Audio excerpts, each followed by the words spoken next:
Uh-oh, boys and girls. Uh-oh, uh-oh, uh-oh.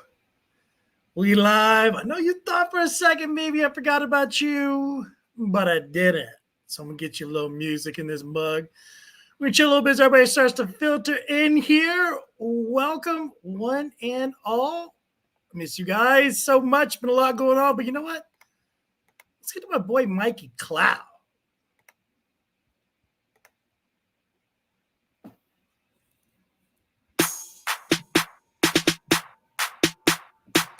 I am the new honky tonk of America. Please bear with me one time. Girls and boys. I mean, it starts with an idea, you know, and then it ends up like somewhere right here. Can I get it one time? Yeah. Bow, bow. Just neon, designer drugs, how I'm feeling. Fuck my girl to the weekend, nigga. I'm like prime time, like Bill.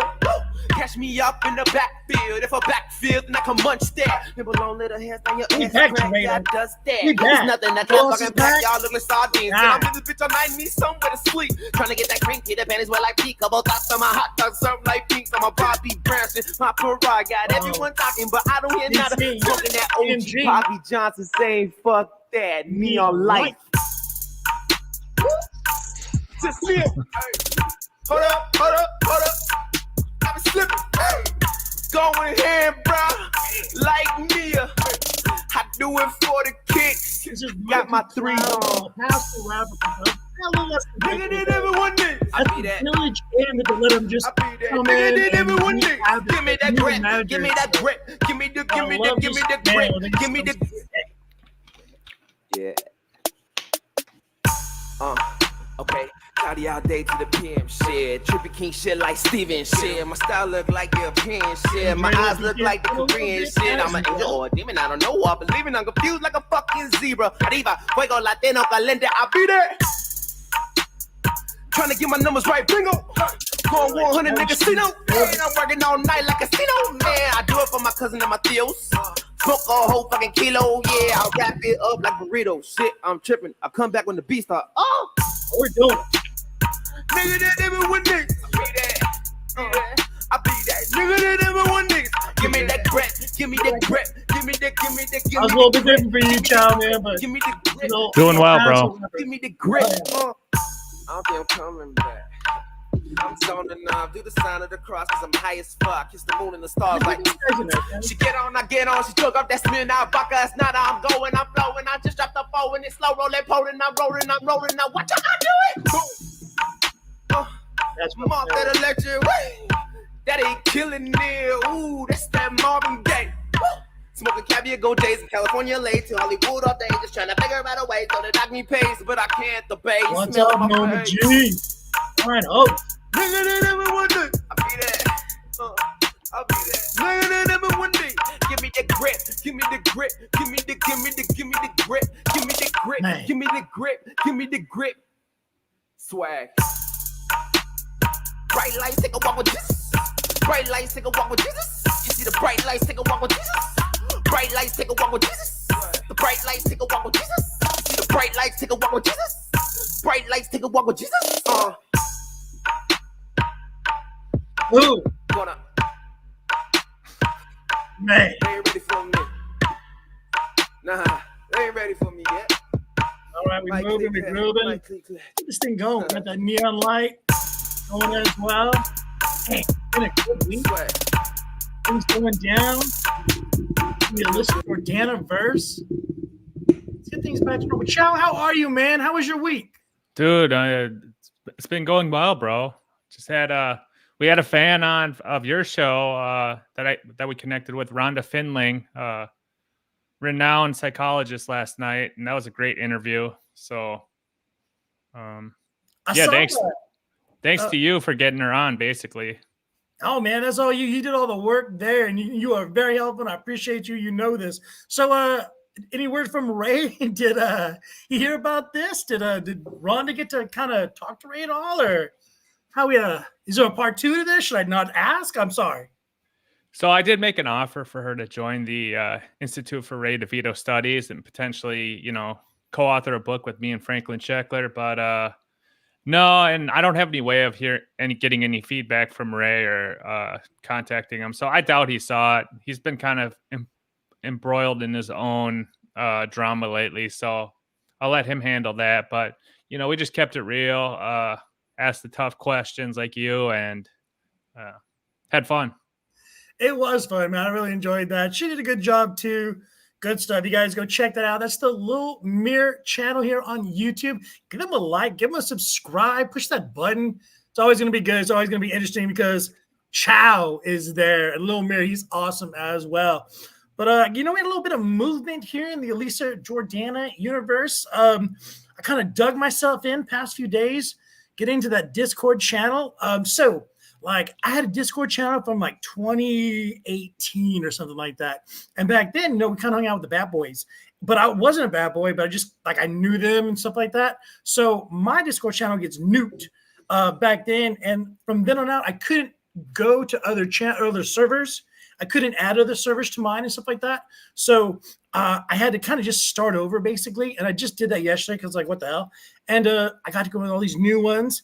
I got doxxed in the NLO server. Within the first 2 minutes, all my stuff was out there, man. They moved quick. That Chip Galloway, man, he's good at what he does, but I'm a public figure, so it's okay. I didn't think it'd be that quick, I thought, they just let it sink in a little bit, but here's what it is. I did get into the Elisa Jordana channel as well. Got to meet some people in there. That was interesting. She was in there. She actually talks to her fans and the people that go in there. So if you want to go into the Kermit and Friends Discord, they're nice people in there. There's some different people in there as well. But, I got to know them. And then later on, again, I was able to speak with her and then talk with her today. Again, it was her first live stream. What do you think about her streaming for the first time in a minute? Good. I mean, it's good for her to get back out there. That's what she loves doing, right? Yeah, that's what she was saying. Kind of getting back into the groove of things, not letting it kind of stopping her. I think it sounds like she wants to change her message, be a better streamer or something like that. But I mean, I guess time will tell, right? Yeah, we'll see. I mean, she just had this big moment and it can go either way, really. Basically, it can be something that she dwells on as a negative, or maybe she's also already looking at it as a positive for the clout. So it's just kind of one of those things. Or it could be, like you said, an avenue or an impetus for change. So we'll see. Right. She has the opportunity to do what she wants. Not many people get to stand at that crossroads or even have that platform to be able to do something like this. So it's going to be interesting. I say nice things about it, and then I feel like I'm simping. So I got to kind of draw it back. The legal stuff, that I don't think will be too big of a problem. I think it's when they get into the civil court stuff is when she's going to really catch it. I also messed around yesterday. I got with NJ Courts, the New Jersey guy Courts. Remember? Oh, yeah. Dude, that guy is awesome. Obviously very good at his job. I reached out to him, and he said we could use all his videos, no problem. So if you guys want more on this, you remember last time we watched the body cams, all that other stuff? It's all on his channel as well, NJ Courts here on YouTube. Give him a like, give him a subscribe. Really cool people. And it was very nice for him to say we could use whatever we want because, people can be. And that was awesome. I think he paid for it. So that's the thing. There's so many niche guys and channels and doing stuff, and I don't even know his story. We basically, when we saw him last time, it was the first time we'd ever seen him, and he was on screen. He seemed like a chill dude.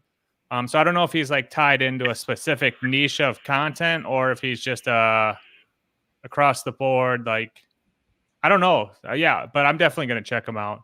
Yeah, he's a little bit different. He is into the magical plants that you can grow in certain states now. He's in New Mexico.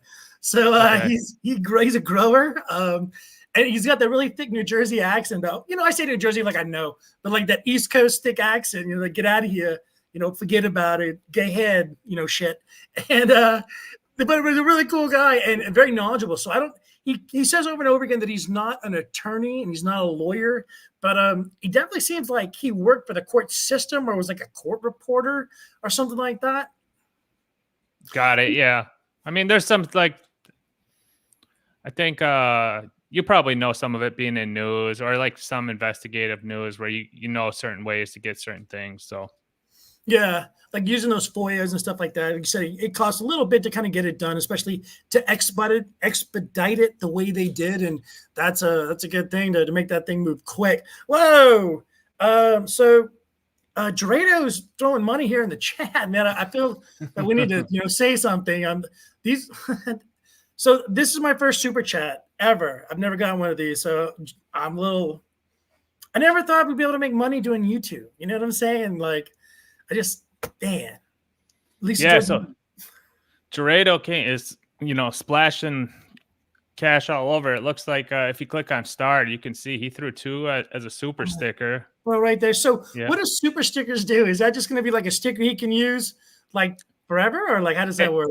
It's just a super chat without words, basically. Oh, nice. Yeah, so. Very cool. And then he did another one right there, Dorado. Again, thank you very much, buddy. And I know him very personally and stuff like that. We go way back. A few drinks and some other stuff out there, hanging out with Dorado. He's a really cool guy. I'm not gonna dox there and tell you where he's at, but he has a really cool story too. And like when you get to know him, you find out about his backstory. Like I'm not gonna put that out there. Let him do it. But really cool guy. And then I gotta put this out. I've never had a $2, a $3, or a $20. So yeah, again, thank you very much, Jared.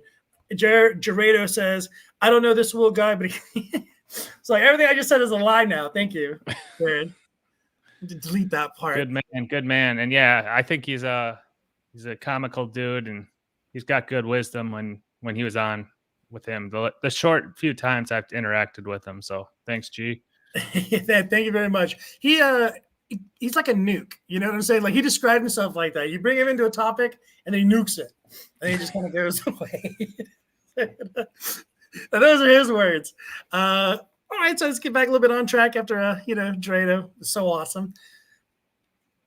New Jersey courts has basically a breakdown of what Elisa dealt with today, her experience with the court system, and then basically what's going to happen later. The docket put out the court dates and stuff and just exactly when things are going to happen.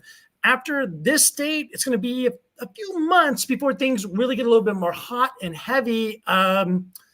Let's pull him up right now. And again, New Jersey courts on YouTube, super great guy. Really, really appreciate him for letting me borrow his stuff. All right, video file. You taught me well, Mr. Chow. All right. Was Jadis said. All right, so Jadis is like one of her friends in her verse, in her little universe, and he's like a fan. I'm not gonna say stalker yet, and I'm still kind of learning a lot of these people as well. But this is basically a super fan that is in the area and knew about the court date, knew where the court was at, the actual building and such, and he showed up. Didn't do anything, crazy, anything like that, but he did show up. And so this is kind of him explaining Jadis a little bit. That they're currently in the courtroom.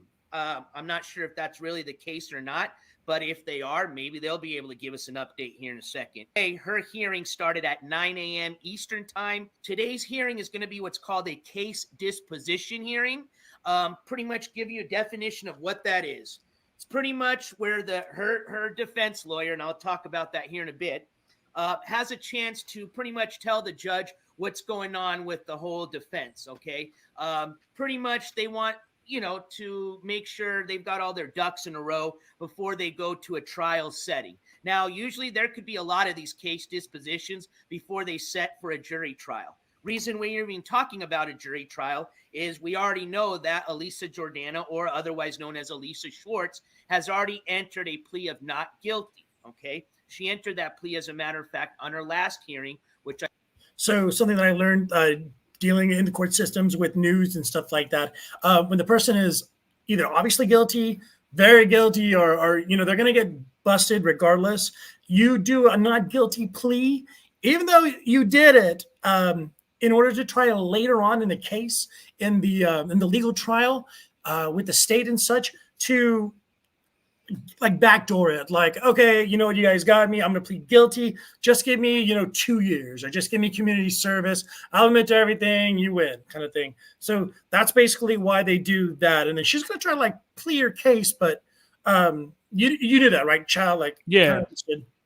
Yeah, so they work with you, and I think their goal is to not go to trial. So if you can work on, like you said, something, admit upfront, then you have another court date or something, but it's just like a formality at that point. Right. I was talking to some of the other people that knew a little bit about the court system. They were explaining that your defense attorneys in the legal system of the courts, they don't get paid by the hour, they get paid by the case. So like you said, it behooves them to get it done, get through with it, and to get on to the next case so they can start making more money on the next one, or the bigger one, or sharpen their teeth to get to them. You know what I'm saying? Yeah, it's typically like a flat thing, right? Yeah. So that's kind of what I learned a little bit today. But let's let the smart people talk, not us. Well, not me at least. You are Yeah. smart. I believe was on the 9th, if I'm not mistaken, and that was of this month. So she already entered. Sorry, child. Should I make this a little bit bigger so you don't see that top part, or is that like my bad on that? You can make it full screen. No, that's video. That's actually video. I'm an idiot. I didn't enlarge it when I made it. Oh, that's fine then. I mean, it's fine either way. That's his screen. Of not guilty. Yeah. No. She's got a case. I know what you did. You screen recorded it. I screen recorded, but I didn't zoom in Sure. to like clear out the tabs. I did it on the Elisa Jordana one, but because we're always in a hurry. No excuses. Position hearing going on, if not already, right now, and talk about her lawyer. So she has gotten a lawyer. We already talked about this, I think, last time we did an update. She's getting represented. I can't tell if they did assign a public defender, but it does look like she did maybe possibly hire her own private attorney. I'm not too sure yet. I won't be able to clarify that probably till later today. But I do have that attorney's information, so it should be pretty easy to tell if they're a public defender or not. I do know originally in some of the paperwork that I had read, they did assign her a public defender, but I wasn't too sure if she would actually qualify for one, being that I don't think she's considered indigent. But pretty much the paperwork we're going to look at just says that she's already gotten representation, and she's asking the courts that pretty much, or not asking, she's permitting her lawyer to pretty much speak on her behalf or represent her absentee, which that means as long as the judge approves of it, depending on what type of hearing it is, her lawyer can stand for her in court and represent her without her physically being there, is what I'm trying to say. So there could be a good possibility that she's not even in that courtroom as we speak. It's just her lawyer at this point. The charge type. There we go. The charge type of what. So basically saying that having other lawyers stand in for her so she doesn't have to physically be there. The lawyer is representing her so that she doesn't have to be in the courtroom itself. And that's probably why she was outside streaming and stuff like that at that time. That's basically, what he was saying. Child, I hate to keep interrupting and stuff like that, but is there anything that you wanted to add, or if you have anything you just want to pop up? No, I mean, that's good for her because then she can start making money to pay that attorney, I guess, on the streams. I think where she's going to need that money is this goes to a civil matter, because he could drive that thing out. He can go in all kinds of different directions with that. And that's where, it's resources over, right and wrong. And if the judgment is against her, in the legal court, then when it gets into the civil side, obviously, what's going to happen there. I don't have to draw you a picture. And then again, daddy's a prince or something like that. Oof. Yeah. What's going on with. Well, now he's going to basically decide what the charge is. This simple battery charge for Elisa, because it's been listed as a misdemeanor, but some major news networks had called it a felony. I'm going to clarify that for you, okay? And I know where the mistake came from, or the confusion, most likely. So what happens is if you Google search the actual statute number for that charge, it's usually the first things that are going to pop up are going to say that it's a felony charge. It is not. It is only considered a felony type charge if it meets other conditions, meaning they've already got a previous felony. I don't know if it has to be a previous assault type of felony, but we can read into that here in a second. And there was some other conditions, but pretty much they're conditions that, unless I'm mistaken, I don't think she falls under. So being that that's the case, it would be a simple battery misdemeanor type. So as of right now, I'm like 99.9% sure that it is a misdemeanor, not a felony. So with the exception, that statute is a misdemeanor unless a person, then it turns into a felony if the person has one prior conviction for battery, aggravated battery, or felony battery. So that's where, like I said, I'm not 100% sure because I don't know their previous record, okay? But it doesn't have to be a felony conviction. It just has to be a prior conviction for battery, aggravated battery, and of course, felony battery. And who commits any second or have to do is be. So basically, as I know you also understand, Chow, if she has a clean record there in California or wherever this all took place, if everything is all right on her end, then this thing will go down into like a misdemeanor. She's not going to pick up a felony. It's like a 2 strikes you're out kind of thing. But she has nothing that we know of on her record. And apparently, it didn't seem like anything popped up. So it looks like, I guess she dodged a bullet. But I mean, now think about this, Chow. Going forward, she's really got to be under P's and Q's. She's really got to be careful because a simple misdemeanor assault is now a felony. What do you think about that? Yeah, hopefully it's a one-time thing. I don't know. I mean, she's not like a young 21, 22-year-old. So I think she'll probably be fine. Maybe it was just a mistake and she'll be on her best behavior going forward. I don't know. I'm not too worried about her. But yeah, you're right. This is part of the redemption. This is her getting to her lowest part and then hitting that rock bottom and making her way back up. We're going to be singing songs about her later. Is that what you're saying? I just think like, I don't know. She doesn't seem like a violent person to me, but that was like a. You didn't? I have a video, my friend, that has 200,000 views on it where she seems kind of violent to me. I mean, oh man, I feel like I'm going to put you on the spot there, but like, you know what I'm saying? Like she looks so nice and sweet. True, but I think a lot of these assault and battery things have to do with people who have drinking problems.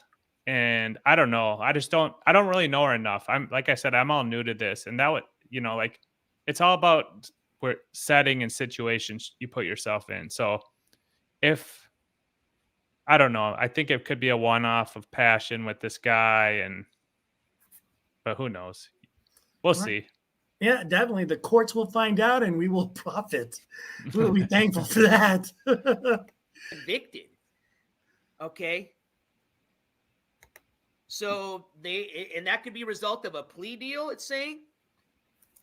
Or even if they pled nolo contendere. I did say it wrong there, which just means I'm guilty, but I'm not saying I'm guilty.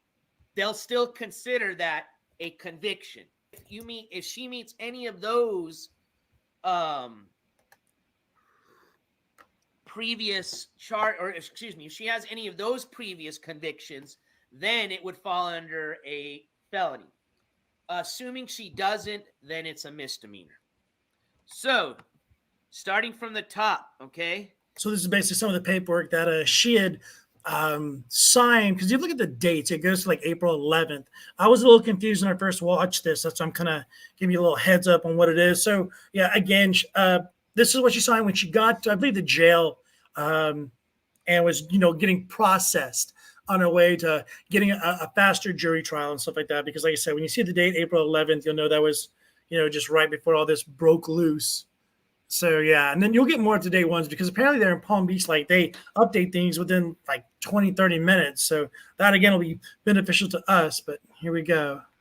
This is state of Florida that's acting as the plaintiff versus Elisa Ann Schwartz acting as the defendant. Again, all public information that you can access yourself. This is the authority to represent an affidavit to plead in absentia. Okay, that's one of those that's why I'll tell you what, I would probably learn how to pronounce a lot of these words correctly in law school. So I take that back. I would actually learn some things. But pretty much it's saying this. Comes now defendant Elisa A. Schwartz, who after being duly sworn, deposes and states as follows. 1. I am the affiant herein. 2. I am the same person who is charged in connection with the above styled case. 3. I have retained the law firm of Gray Robinson, PA, to represent me in the above style matter, and I hereby authorize my attorney to represent me in my absence and enter a plea on my behalf. Okay? 4. I understand the maximum minimum sentence involved as it relates to my plea. Signed by her. Man, I figure she'd have a nicer signature as, being an entertainer and all. Shut the fuck up. How is your signature? Mine's real bad, so I'm like, the hell with this guy. How's yours? Mine's actually pretty dope, but I sign a lot of stuff, so yeah. When I was in the service, I'd sign a lot of paperwork and stuff like that. So after a while, it was just pow. You know what I'm saying? Maybe a little squiggle and a dot. So yeah, I guess you know how it is. Like sometimes you got your real John Hancock looking one that you bust out for certain things, and then when you're just doing approvals, you just sign something quick with the scribble.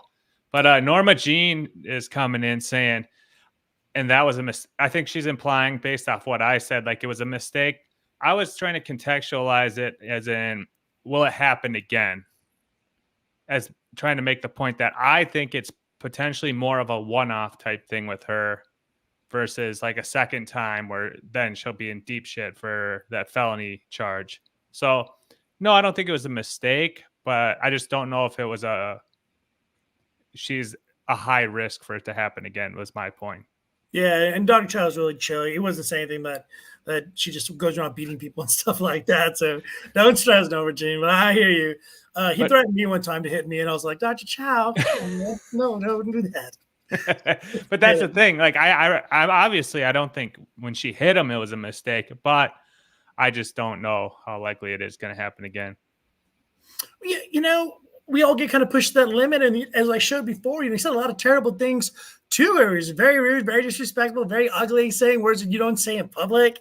And he's on a stream because he met her on a stream, so it's not like he didn't know he was being recorded. And then before we get to the interview that I had with her, I gotta tell you, he was not very polite to me. Not a bunch of no pleases or thank yous or no thank yous.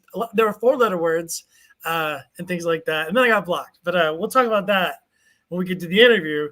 But yeah, a little foreshadowing. He wasn't nice because he's not nice. Well, I guess you got to be quick when you're signing autographs, right? So again, I doubt she's probably going to be there in person unless they require her to, which I don't even know. I'd even have to check how that's going to work once it goes to a jury trial. I personally would think they would require you to be there. Looks like we've got a pre-trial, so no more case dispositions. They're going straight to a pre-trial, ladies and gentlemen. So it looks like, and again, if you can't see this, just go to your horizontal mode, ladies and gentlemen. Looks like her pre-trial is set for June 28th, 9 a.m. All right. Let's look at and see if there's any new... That June 28th, 9 a.m. So that's going to be, I guess, when they have to be back in court again. Gives her a little time to kind of think about what she did and, sit and kind of simmer a little bit. Dr. Chow, do you think she's going to be slapping people around again till then? I mean, that's 2 months from now, right? April, May. Probably not. I'm sure she'll try to get into some anger management course or something to present to the court that she's been working on herself leading up to it. So, but who knows if she's truly pleading not guilty, and she wants to, maybe she's preparing something with the attorney, her case. So who knows? That'd be cool to kind of see her in court and stuff like that too. Do you think she'll bring her live stream stuff and all that, or should it get cleared? I doubt they'll let her, but it's Florida. You never know. That's right. All right, here we go. Dockets and documents that came out, or case notes, as I like to say. Nope, not. Oh, hold on. There's a second page. I missed the second page. So let's see here. 19th was today. Defendant not present. We already know that. A waiver for speedy trial makes sense because that's why it's going to pre-trial conference. And continue to pre-trial, June 28th. Notice of hearing.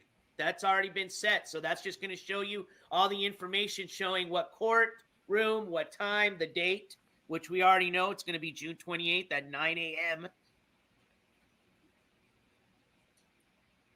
Let's look at the notice of hearing. So not a whole bunch of... And it looks like it's going to be in the same courtroom. Yeah, so if you're going to go, Yep. Jadis, if you're there, you know where to So be. same courtroom, June 28th. And most likely she probably won't have to be there for a pretrial conference. I'm just guessing. So this is just kind of giving you a summary of what happened today. That's why it's called a court event form. Gotcha. Yeah. So now he's going to get like caught up with the documents that we have right now. Obviously, you know what the date is. So June 28th at 9 a.m. If you're there in Florida, go hang out. Well, maybe be careful if you do that. So that just, yeah, slow your roll. Ramon had some good questions here. She came back live because she was curious how much viewers she will have now ever. I guess that was after that incident. So again, I'm going to play a little bit of her stream. Some people were calling in. There was like a good call and a bad call. It was kind of run of the mill. A lot of people were saying, "Oh, it's going to be okay." And then I think one guy asked if she wanted some dick or something like that. So it was, you know, your mix of I2P streamers and stuff like that. But yeah, that's what basically I saw. And then maybe wanted that attention as well. But yeah, let's get you back up to that next one. But again, had another question. Do you think Elisa was in an abusive relationship before and she was mirroring those actions? Maybe childhood trauma as well? You know, what do you think?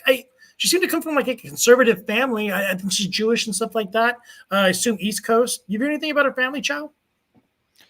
No, just making inferences from what I've seen. But yeah, I think Rhonda even was saying in the chat last time that she's from a good family, but who knows? I don't think, I don't know. It's hard to say, making judgments on what caused it. But as far as the coming back to streaming, I'd be curious to get into when we get into that. And people's attention is so fleeting these days. So yeah, maybe she did go viral and she did get a lot of attention for that week. But I'd be curious to see what her numbers are on her streams now. And they probably are just at what they were or slightly higher is my guess, but not like, I don't know. We'll see. But were you able to gather anything about that from what you saw? Yeah, I have some of her numbers right there. I didn't watch the full stream.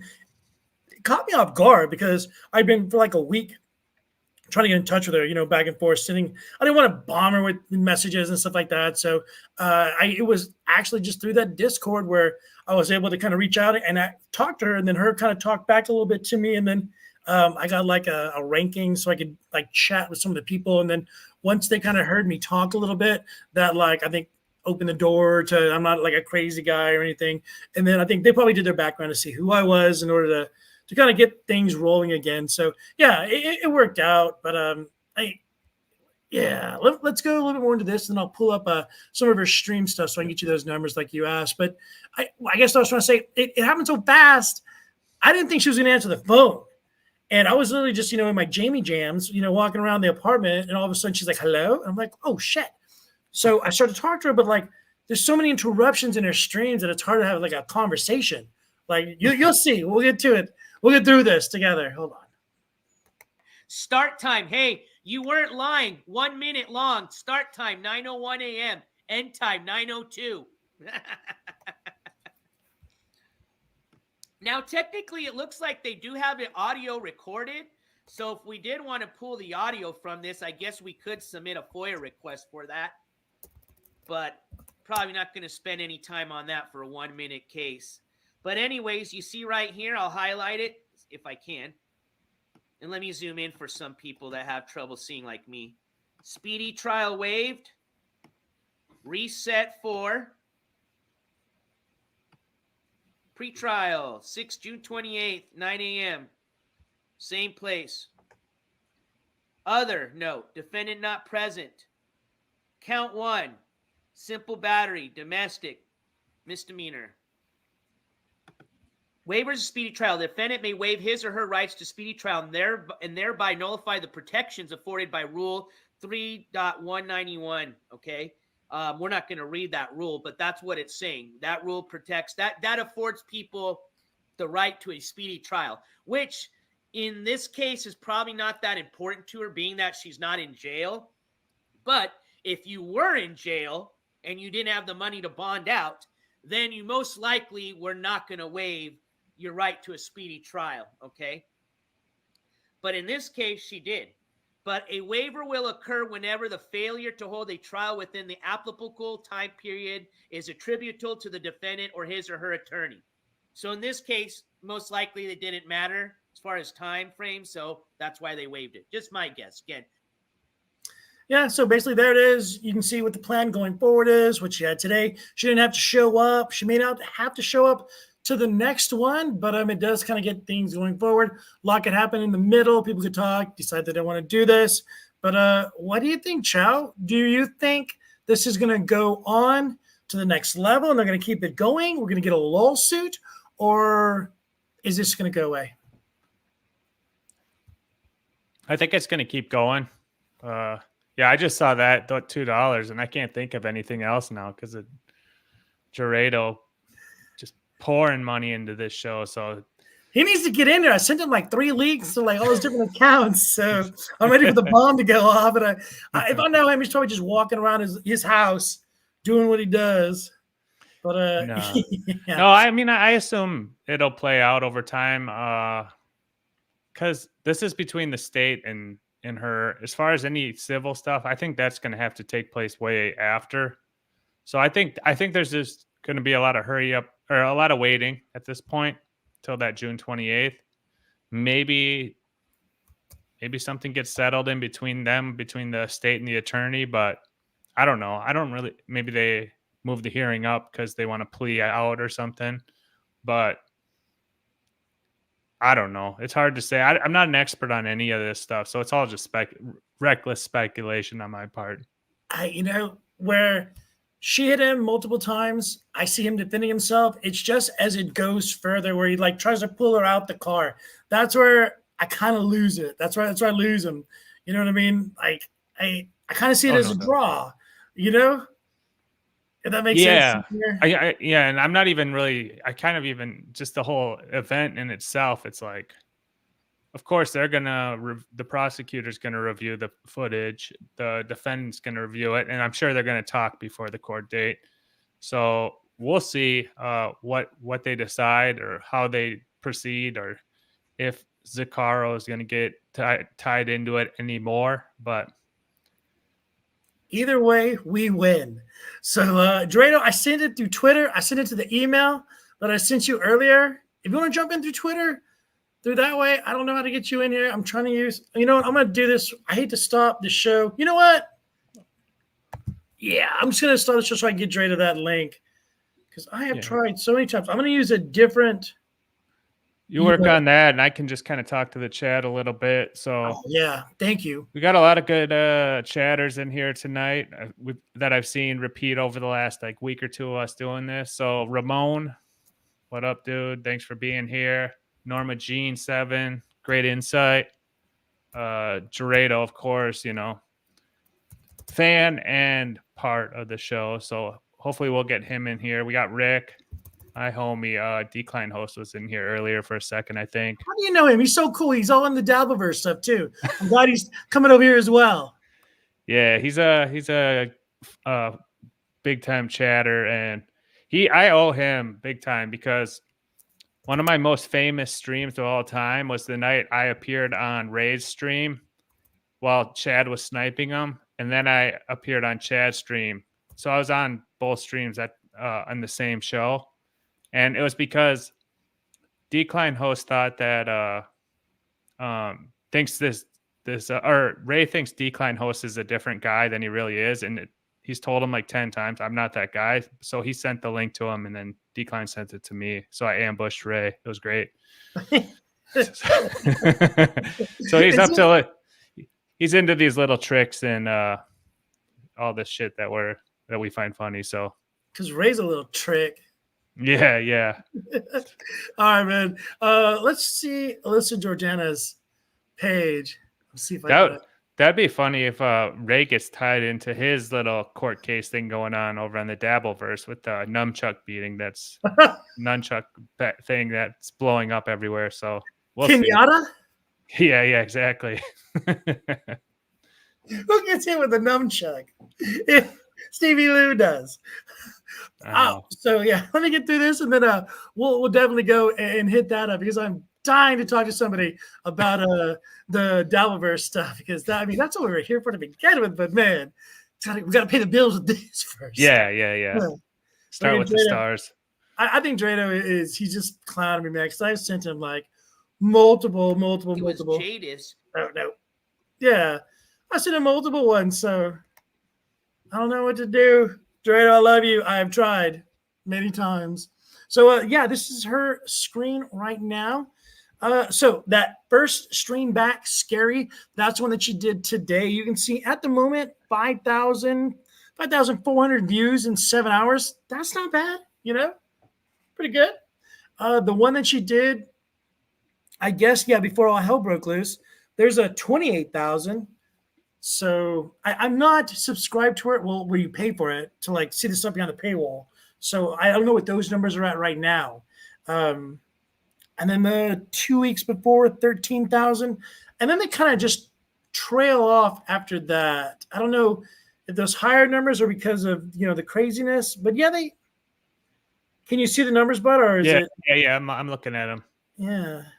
So she's in that like 1,000 to 5,000 range pretty consistently. She must have done something around the beginning of the new year because I had DM'd her January 4th asking her if she wanted to come on Lil Mir's show. And I have no idea why. And she didn't respond to you at all? She didn't respond. And I didn't really usually I write like a little paragraph talking about the show. I just kind of called like, hey, you open and do our show. We've had a lot of Stern people on. And that was about the extent of my message with the link. She didn't respond. But she must have done something around that time that crossed into the Dabbleverse or something. Maybe she was on Kevin or I don't know. August, she was with John, remember? I remember that. Yeah. Yeah. So I guess they kind of interwove with each other for the Dabbleverse at least. What is that? 22,000. That's the one that we got earlier as well with Z-Score when he showed up and they started hanging out and stuff like that. And then so probably a lot of retrospective viewers of that one. Yeah. Going back and watching it. But hey, while you're looking through those numbers, this is interesting what Lane Welch is saying right here. Well, let's go back to her. My bad. It's the chat on the screen. So it says Elisa Jordana met Vin Diesel, Ethan Hawke off Velvet Kick, a defunct femdom humiliation site. Videos can still be found. What? So from what I gathered, what that is femdom humiliation is like dudes who like to get beat up by women. And that's an interesting wrinkle of information that maybe she's into that, or maybe and like the dudes pay the woman to do that, like to belittle them and hit them. And exactly. Get stepped on, get told off, to get beat on and things like that. Not that I do it, but there's some people out there, some weird takes. But Ethan Hawke, like that's insane. Vin Diesel as well. Didn't he just get married and have a bunch of kids? Yeah, if there's videos of it, Lane, hit up the newsman Will Heron, and we'll dive deeper. Please, send a link in there to us so I can get that to you ASAP. I don't know how to send this thing to my phone. Jarrett, there he is. See, I knew I sent this thing to you. All right, the human nuke bomb himself. All right, buddy, you ready to rock and do this thing? Let's welcome this to clear some room because he needs it. My man, I like him. You guys like him. Chad likes him. Gerardo, mother trucking Texas, baby. What's good, man? Take off Lane's chat too, so we can see his rich face. There he is, the money man himself. There he is. Drado, what up, baby? Are we back? We're back, baby. We're in back. it, man. Let's fucking go. Let's go. Drado runs all the ops. Did you have any luck sliding in Jordana's DMs? I did not. I'm sorry. I did not. But hey, maybe next time, right? Maybe next time. Yeah. There's always the next beating that she takes that maybe you can get into. Yeah. So what do you think about that?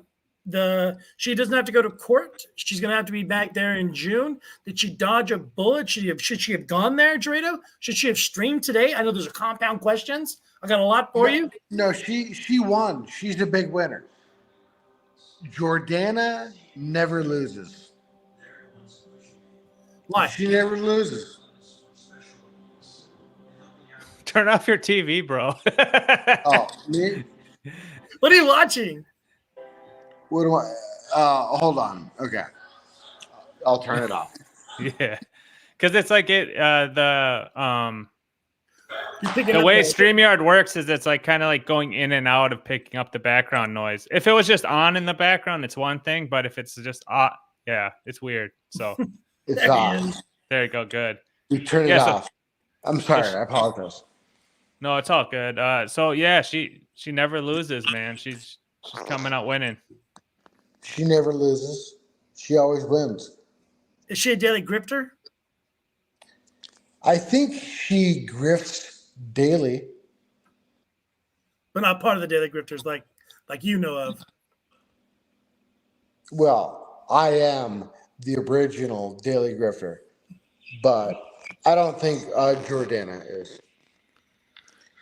And here's the thing. Can I say this? Her last name is not Jordana. Yep. It's Schwartz. And listen, if my last name was Schwartz, I would be smacking people across the face with it. Daily. It's because of Spaceballs. Yeah. Schwartz. Yeah. You have to use the Schwartz. The Schwartz, may the Schwartz be with you. And yes, Spaceballs. Yeah. That conspiracy runs deep. She's from space, bro. Maybe. Yes.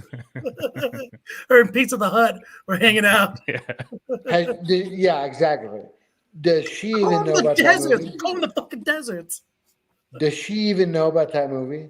I bet she does not. She's probably in it. Who do you think took out John Candy, bro? Maybe she had a part in it. Hey, rest in peace, John Candy. Rest in pepperonis. Rest in peace, John Candy. So, Drader, do you think she deserves to serve any time? Do you think this is going to go back to her? I know you said she always wins, but I mean, kind of seems like she was pretty aggressive there and she didn't get the ticket. Or do you think it's going to go back to him? For killing John Candy? No. We'll start there. Not for John Candy. Statute of limitations up on that. No, murder is forever. So, might have some trouble with that. So, yeah. Zeke Scoro, how do you think that's going to go? You remember Z Scoro, Gerardo? No, I don't. That's the guy who she beat up and then try to pull her head off. Oh, that guy. Yeah. Well, fuck him. I tried to slide into his DMs this week, and it did not go well either. Yeah, I mean, I think whatever he got, he deserved. I hope he gets. Well, again, I'm trying to be in the middle, and if he's watching, I hope he reaches out to me so I can get the other interview because I want to put this together for the station and do a story on this. If he's watching, I want him to hear me say this: "You a bitch-made nigga." No, I'm a big fan of his, bro. So we got the full panel, meet the press here. You're more neutral. I'm in his corner and Gerardo's in the other corner now. So. I think he deserves no respect. And if people see him on the streets, he should be laughed at. Chow, go ahead. What? Maybe I could see that, but I like to as the doctor, you know, I like to take him and lift him up and maybe make him mend his ill ways in his mind and make him a true man that he needs to be. So I'm looking at him as a redemption arc type guy too. I like that. In art is important. Yeah. Art projects they're very important. So I would say keep doing those and keep doing You're our those. project, Dorado. I am. You are. I'm gonna hide your face for a quick second, though. Yeah, dude. I tried to get Zizukoro, but he he cursed me out, told me to go do stuff for myself, called me a bunch of things. Then he got me kicked out of Ganville's Discord channel, so I'm person non grata there. But it's what I'm gonna tell you what he said to me. And this is what I thought about you, Dr. Chow. As soon as he said this, you were talking about how you smelled bullshit on the guy and kind of the way he spoke, some of the things he said. I sent him a message and I was like, hey, man, I'd really like to speak with you about what took place. You know, I'm going to talk to Elisa. I want to talk to you. I want to go down the middle and, get everybody's side on this. And he goes, I'd really like to make another $100,000 an hour than I already make, but I can't have everything, can I? Yeah. Exactly. Fuck that. Fuck that piece of shit. Yeah, so that's kind of what I heard. I was like, I don't feel bad for this guy anymore, Sorry, I thought my mic was off. But listen, me and Will, we're not rich. We work really hard. That's good. Nailed it. That is the truth. So, let's get into the interview I did. So these motherfuckers, they want to fuck with us? No. We will destroy them. From the ground up, baby. We back. From the ground up. We will destroy them. Fuck them. Forever. Jared runs all the ops. Good to know. Zakaro, you made an enemy down in Texas. So stay on the coast from now on. That's right. Stay away from the middle part of the United States. Rados are hunting for you. All right. Let's get into my epic interview. So as I get this thing going, I like to preface it. Again, I was not expecting her to answer the phone. So, oh shit. Yeah, it caught me off guard. And then the whole time, it's all dipping and popping, all these noises are popping off. So I kind of sound simpy, but it's not on purpose. Yeah. And then also talking to her, she's a little flighty, I think is a good word for it. And she kind of bounces around. So I had to kind of be real nice and real sweet and sensitive. I mean, she was nice to me, so I don't mind, being sweet back to her, of course. So you simped.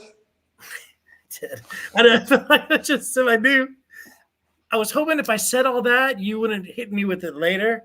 But I think I just kind of poured gasoline on the fire. I get it. I would simp for her as well. That's not what. All right, here we go. I mean, it's not over till it's over, right? Oh, so these are some of the calls that came in before. I want to see you hear a good one, then hear a bad one. We can go back to our stream later to hear more of it if you want, but I wanted you to see kind of the middle stuff that she talks about Jadis. Sorry for interrupting. I mean, I just my mood is so bad. My mindset's so bad right now that I'm just trying to do anything to help my own self and just move forward. That's what I'm trying to do. Hey, what meds are you on? I'm interested. You seem like you're going wild. I'm not on any meds right now. Okay, cool. I hear all customers. Yeah, like I said, it's a little bit of left, a little bit of the right. She had a little bit of both. There were some uglier ones as well. Like I said, we could go into it later, but this is you and her? Huh? That's you and her? No, those are callers. Okay. Yeah, I call in a little bit later. The person she's sitting next to is, I guess, Sharmin. That's someone from some earlier lore, from what I understand, when they first started streaming together, I guess. But I mean, it was a long time ago. But that's Sharmin, like the toilet paper. Sharmin, like the toilet paper. Fuck Sharmin. Do you know her? You know this whole group of people, Dorado. Yeah, fuck them. Fuck Sharmin. Wow. All right. Dorado's on the warpath. Yo, if Charmaine shows up, tell her fuck her, bitch. She's gonna be there, so maybe you have the chance. So maybe I will. So next talks about this guy Jadis. We talked a little bit earlier about. Oh, do you know who Jadis is by chance? James's? Jadis, Jadice. Jadice. No. She says Jadis. I mean, it may be something different. Jadis. I don't know. Yeah. I don't. Yeah, Lisa, how do you feel about Jadis showing up to court today? And then the beep beep is people calling in. I don't really have a big feeling about that. No feelings, no opinions. Jade is showing up to court. I don't know. Like, how am I supposed to feel about it? He's very interested in me, everything that I do. I told him not to. Are you comfortable with it? I mean, he hasn't done anything bad to me, so I'm thankful for that. She's got a lot of fans and stands. They're going to show up at court. No, And especially, I love it. will you go? No. But I love that a bunch of idiots will. I love it. I do too. All right, let's get into my simp of you. Can't comment on anything like that, unfortunately, but I'll just comment on what I'm doing right now. I'm just trying to get back into the swing of things here and be positive, and I'm not gonna like sit around anymore. That's what I was doing. I was sitting around like feeling sorry for myself, and I felt like I had no power, and that's like the worst feeling. Like for me, I hate that feeling. So what I decided to do is, today I had that court thing, and I saw my lawyer, and then my friend Sharmin showed up, and I felt like I did not have a friend in the world. So What were you saying, Loretta? No, she wants power, right? Yeah, she wants to get the power back. And she's in West Palm, right? How do you West get Palm the Beach. power? Yeah, I know where she's at. I've With the been down money. there a few times. Well, she was saying you need the lawyer and you need the Sharmin, which I don't think is toilet paper. But yeah, how do you get the power? With the money. With the money. And then you get the chicks. Yeah. So I kind of like screwed up my own self and just move forward. That's what I'm trying to. Exactly. I'm sorry. Okay. Go ahead. I'm sorry I interrupted, but No, you're doing you a great did. job. Keep going. Thank you. Oh, son of a. I have a big feeling about that. No feelings, no opinions. I told him not to. Are you Okay. I'd be positive, and I'm not gonna like sit around anymore.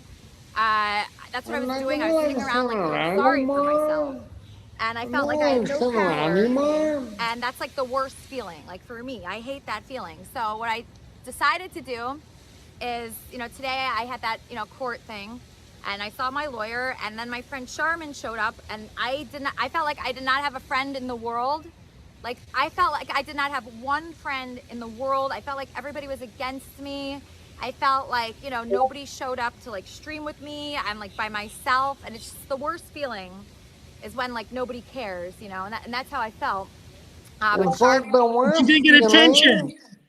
It's like the worst feeling. It just like right there is like the worst feeling in the world is when people weren't watching me, when people weren't looking at me. And I don't want to sound mean against her, but got to go down the middle. It does. It sounds like the worst thing in the world was the lights weren't on me. You know what I'm saying? And like exactly. I don't know if that's good or bad. I think that's the point. Can I talk to you, Chow, real quick? Absolutely. Are people looking at me right now? A couple, maybe. I hope they're not. This is replay value. Like I hope they're not though. No, for sure. Probably no one IRL. Maybe a couple people on the screen, but that's it. Listen, if there's a few people watching right now, they're really high IQ people that want to learn how to understand how the internet works, right? Mm-hmm. But the reality of it is nobody's actually watching. Now, Will, that's my day one, and he's brilliant, and he's an actual media guy, right? Well, Who's that's on the the true part internet. of all that. That's the one thing you said true. But you're an actual media guy, right? Mhm. You're not pretending like you actually. I was on So television all week. I'm on television every day. Literally. and with and so my nigga Will, he goes There. to like Go with the in bones, man. Remember, I'm in Lafayette, so sorry, I apologize. it's okay. But Please. Will works in media with I did. actual like colleges, top national championship teams. Yeah. In like so Will's like an actual media guy, right? Facts. He's not pretending to be a media guy. I have my media credential right here. Hold on. He's a six-figure media guy, right?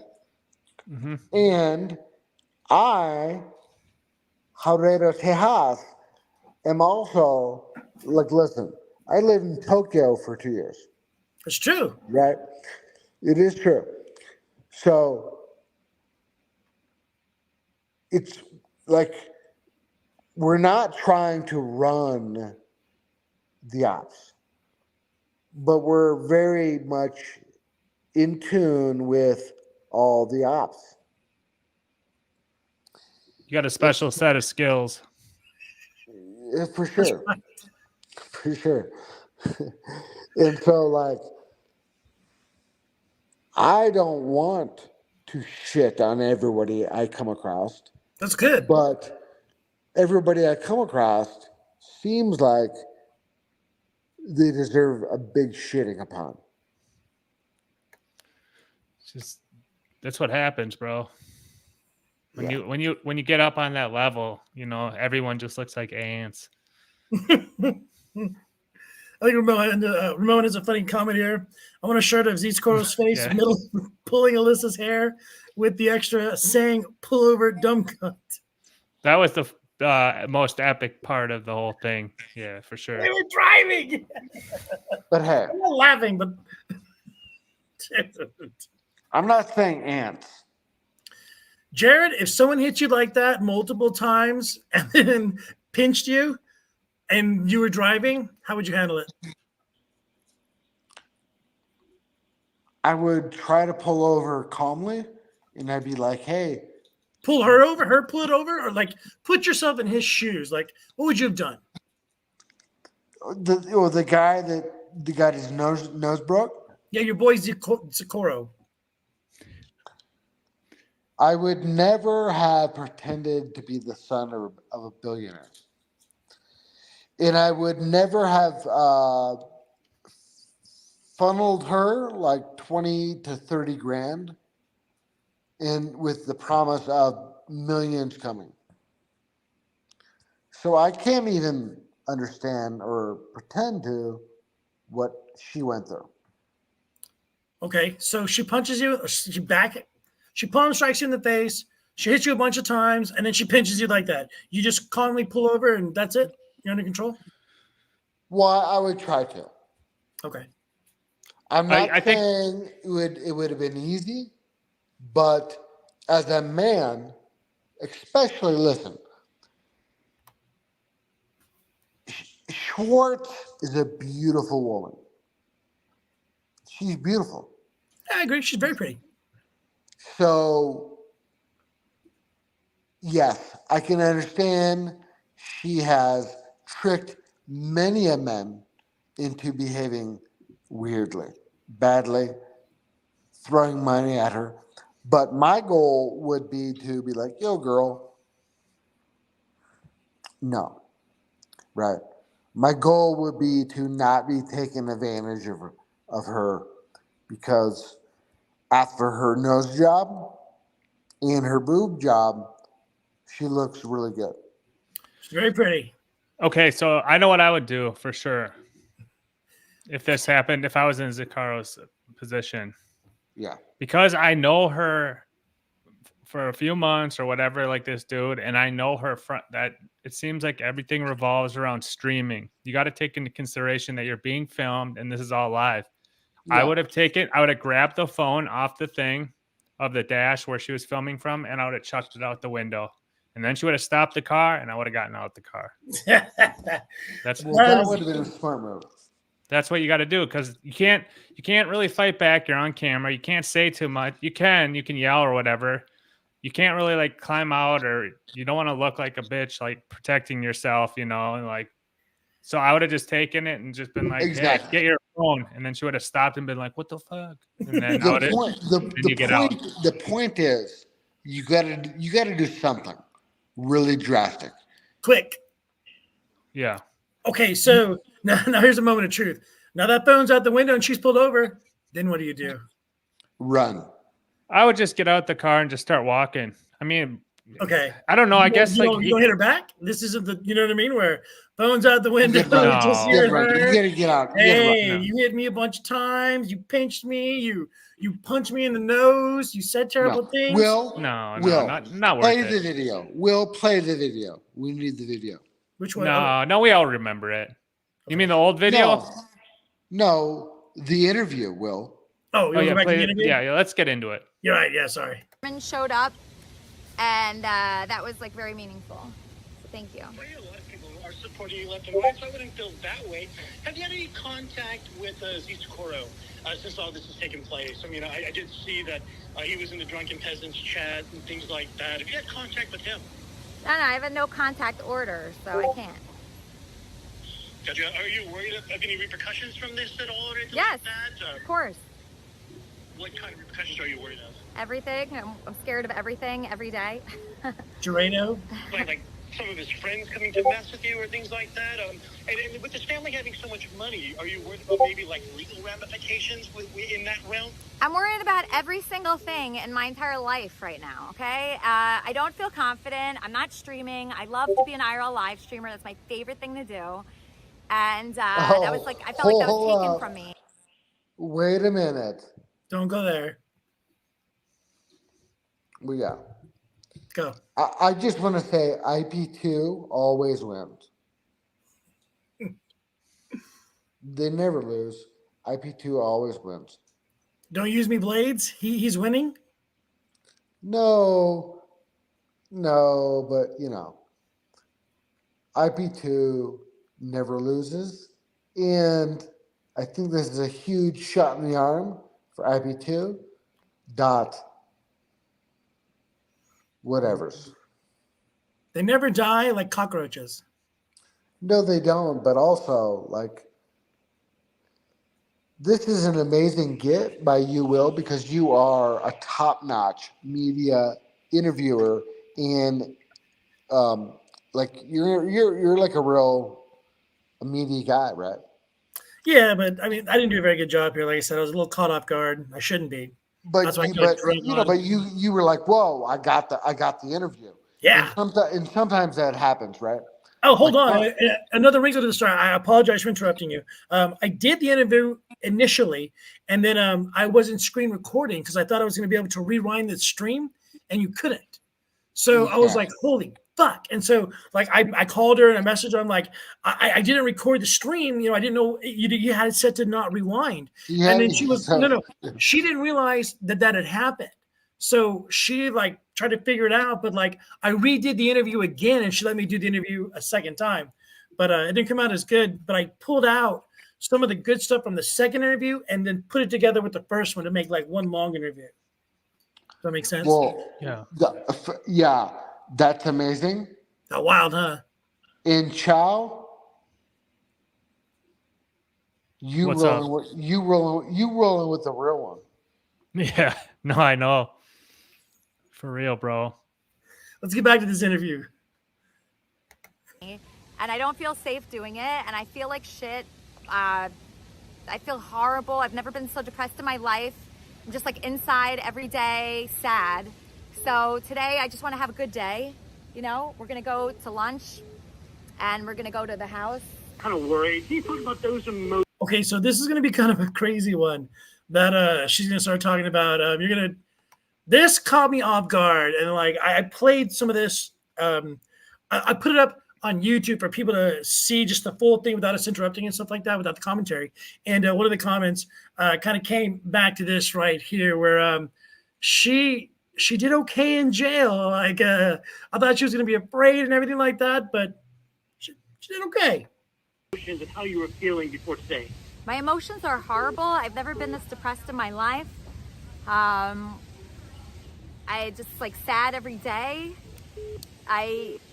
The only time I've been like in the moment and not scared is right now. So just like having people call me and people write things to me and just reaching out is like the only thing that has felt good, and everything else feels bad right now. So I'm just trying to feel good in any way that I can. I think you really it just feels touched good her. to like be strong. Go ahead. I think you really touched her. Well, I try to be sweet to her at least, and I am sweet to her. There's nothing wrong with it. She's a sweetie, but No, like you are a sweet guy, and I do think. I don't think she's a horrible demonic woman. that's good. I just think she is a caught up clout chaser. You know how mad you would be when you got $2 million from this guy in like 4 months, and then you find out he's also giving money to somebody else. Like I don't think she got $2 million. I think she got 20 grand. Oh no. Well, in the super chats alone, she got like 100 grand that I added up over like a few like 2 months, and like a stream or two. She was in the tens of Ks and stuff like that. Legit? Oh yeah, 100%. But there was also something where he charged it all back, and it shut down the payment processor that she was using, and that screwed things up. So I guess what I'm trying to figure out, like, how much did she actually get? You know what I'm saying? Did she get to keep, or was it pulled back? Okay, Chow. Yeah. You with me, Chow? I'm with you. I think what happened is, yeah, we talked about this last time, but I think there was a deal of negotiation that was in place of like, hey, we'll get married and we'll buy a house together for $2 million or something. But there was the super chats too. And if those got pulled back, she might have got nothing really. Dude, yeah. So what me and Chow, what we're going to figure out is how to. So here's the thing, right? Hold up. There's a lot of women out here that are trying to stack chips based off of men. But what Chow and me need to figure out is where's the market for women that want to pay just to be around the intellect of people like us, right? Yeah, I know. Where are they at? And they're around. They're out there. They're we out just there. Yeah. And we need to get it figured out, and then we need to just start stacking them. I think that's a sideshow. That's a sideshow for us, because even on Mir Musk, Mir's a good-looking dude with me. He is. We get tons of groupies in our DMs all the time, bro. So do I, all the time. I got Rhonda in my DMs. But how to monetize those groupies is what we got to figure out. Rhonda. We love Rhonda. Rhonda was on our show. Yeah. So let's do it. Let's do it. Let's do it, sure. And do something that I was so scared. Like every day I've been in bed thinking, like, oh, like who should I stream with? Like who can I get? What can I do? And I come up with nothing. And that's so scary to me, because this used to be the thing that gave me the most joy. And so I will not let, my joy be taken away from me. And so that's why I'm like pushing so hard right now. I'm pushing so hard to keep the thing in my life that, makes me feel full and gives me happiness. I don't want to lose that.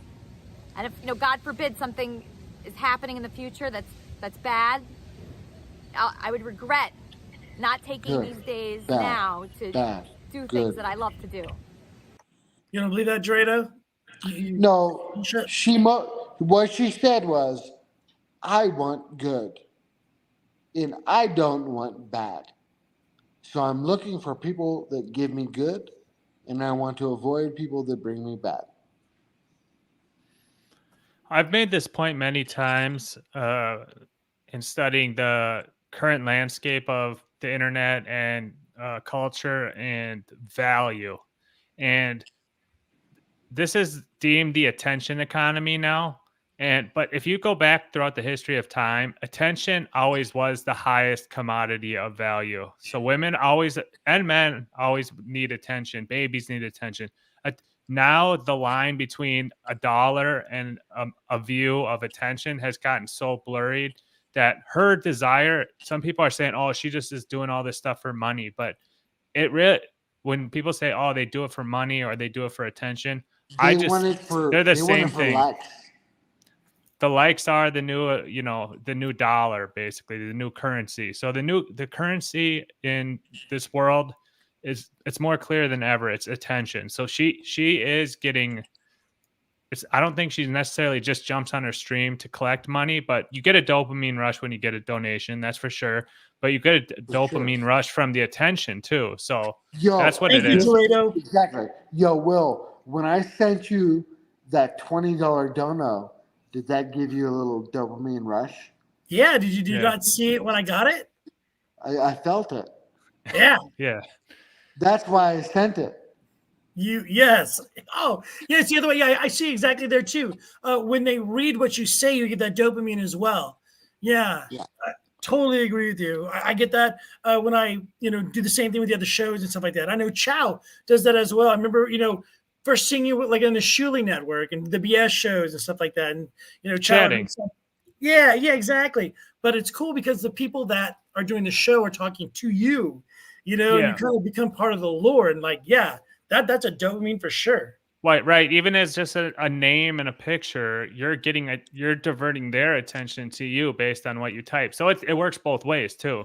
So and this is what I was trying to make the point to someone we interviewed. I think it was Gino or someone a while ago, but I was like, we're like into this live shit, this like two-way like thing. Cause we think stand-up comedy is dead and boring. We think like all this like TV is dead and boring. We think movies are dead and boring for the most part. Of course, there's art and there's great things that happen from time to time, but we like this idea that this is like a live, ever-changing, two-way communication mechanism of entertainment that's sprung up. So that's the thing about it that makes it different from everything else. If it's got to be a lot. It's got to be, and I know tons of people like Gina Bobino, right? Of course, she's sweetie. Yeah. So I'm buddies with her, and she's been on our show. She likes our show, but she basically is like, I only want to watch something if it's live and I can chat. So that's like her thing. She's like, I'm a fan of everyone, but not a fan of everyone too. But her thing is like, she wants to be watching something live and be in the chat and follow what's going on, like in the moment. Because it's way different than watching a rerun of something, Total. When I get up in the morning, I'm used to the BS show being on, listening, what's going on there, and kind of starting the day, figuring it out. Since it's been off, I've been watching like NLO and things like that to kind of offset it. And then, everything, the drama going on with Steel Toe, and since with BS being up, I'm kind of picking up on that as well. So yeah, it does. I've noticed with myself, I love this 100%. I agree with you. But when I eat, I want to watch a movie or I want to watch TV or something like that. I don't want to have to type and engage while I'm eating. And I don't like watching YouTube when I'm eating. I feel like eating is more of you don't have to engage as much. You know what I mean? Like I want to detach and be able to be entertained. Like I don't like reading the closed captions when I'm eating and stuff like that too. You know what I'm saying? Because when you go down to your plate and you miss half of what's going on. Yeah, and I don't mind because it can get tiring if you're watching too much of this stuff live and you're trying to keep an eye on the chat. So I like to watch recorded stuff for sports, and there's other things I like besides just live stuff. But I understand why, and I see the value and drive for people to want to do this, or the streamers and the fans getting like dependent or addicted to this idea, this concept. So I just wanted to like make that point.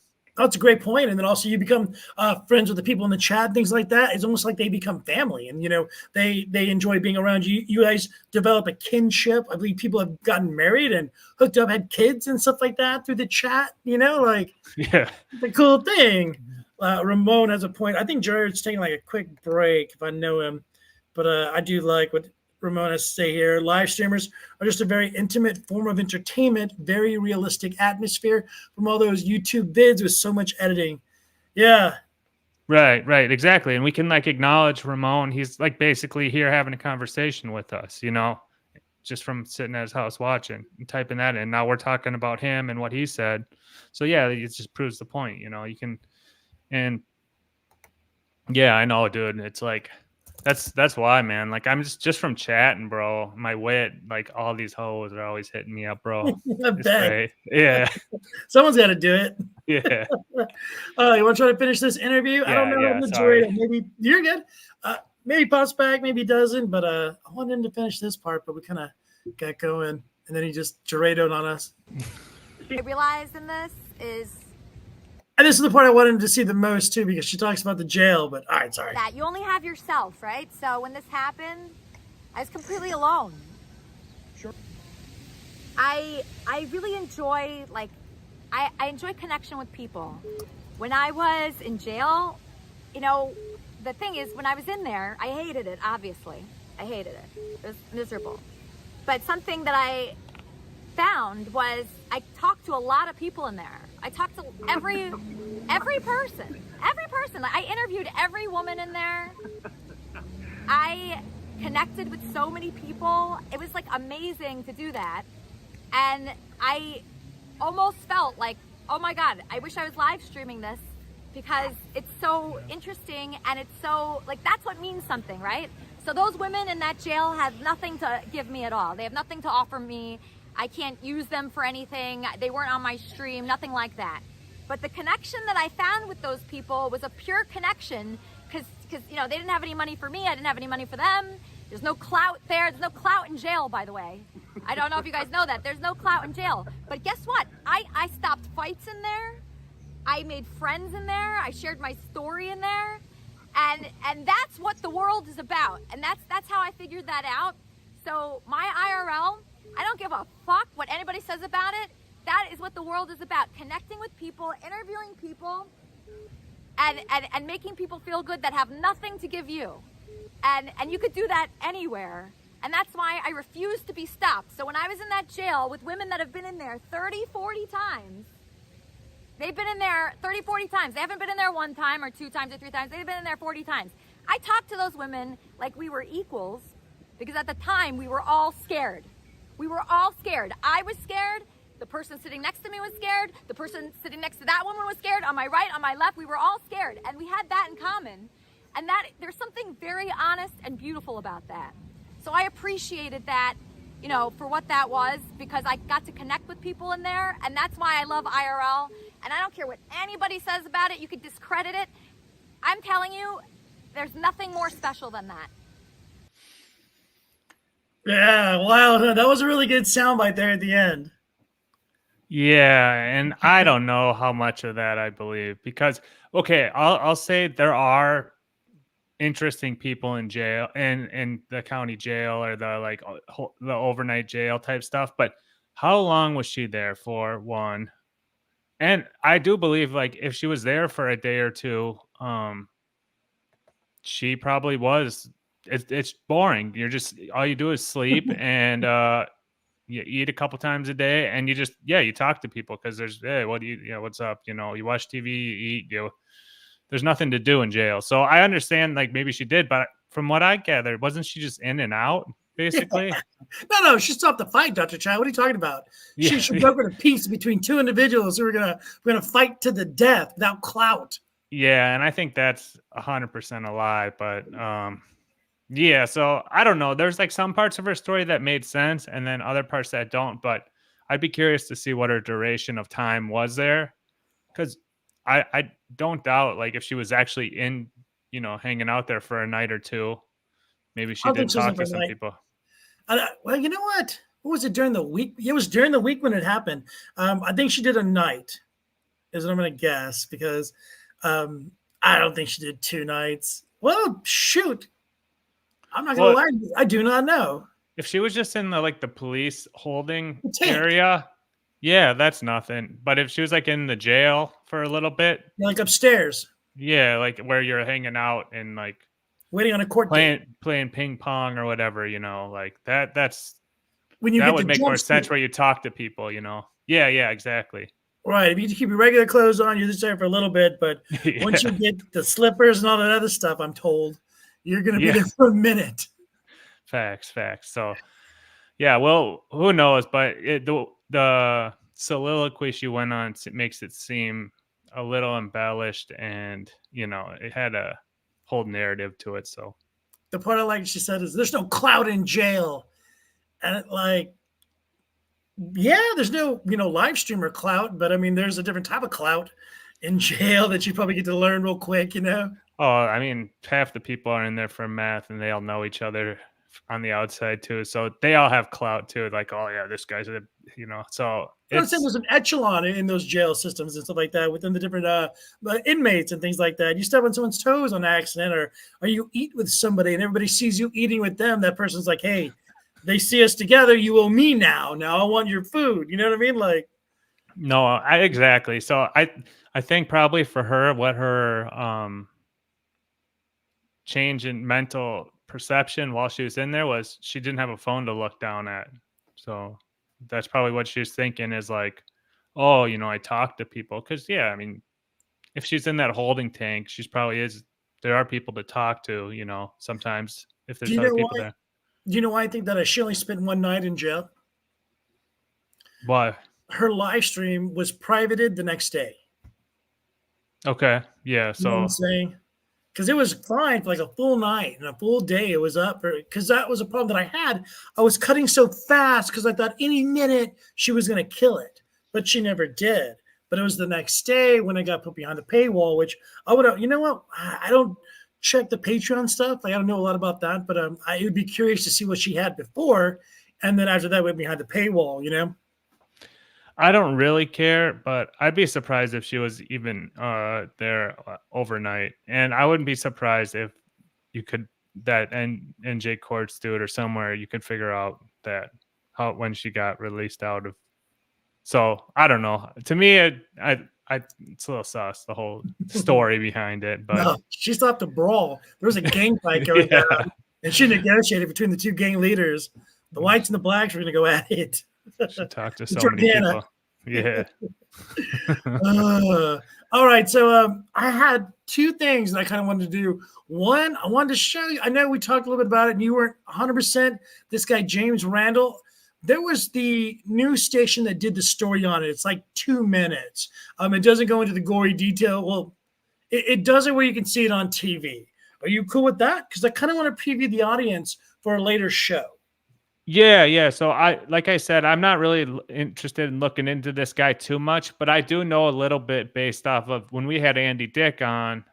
This was right when this happened, I guess. So somehow a chatter told us about it, and it got all twisted because he was completely wasted, and somehow me and Billy John and Lil Mir told him that, oh yeah, the guy who's going away to jail for all this stuff is Stuttering John. And and Andy Dick's like, that's him. Stuttering John was the guy who did all this heinous stuff. What a POS, and started getting all mad. It was pretty funny. So I'll try to find that clip for you because but yeah, I'll watch this part, and then I probably got to catch some sleep too. Well, do you want to just can that and go to the MLI stuff where Kenyatta gets into that thing, or do you want to do that for a different episode? If you're tired, brother, I feel you. What do you want? Floor is yours. Why don't we do the My Last Interest thing quick since it's so fresh? Good idea. And then I'll just do that thing for another time. All right. That's fucking teamwork right there, buddy. Yeah, because, I mean, did you watch MLC today? Bits and pieces. I kind of bounced around between everybody while I was trying to set this stuff up, and I was doing a multitude of things. Today's my Sunday. Yeah. Yeah, so Carlos Danger was on. I did see that. Yeah, so he's kind of he's the guy who got me into all these shows, basically on all these shows. Like he's the one who got me on Ray the first time, and then started getting me on all these other shows because he was a fan of my like writing. Oh, I didn't. So You right? yeah, I used to do this like power rankings thing back in the day. I'd like write a paragraph about like I'd have the top 10 of all the Hackverse streamers like last spring. Yeah, and I'd like write a like funny paragraph about all of them. And then I remember. Yeah, so then he was like, "Oh man, this is good," and he was pumping it up to everyone. And then from that, I ended up me and Mir started doing our show too, kind of around the same time. And he watched it and he's like, "Oh, dude, you're doing shows now? That's awesome. Ray, you got to get him on." So I went on Ray's show a handful of times back in the day. He's the Ray Whisperer.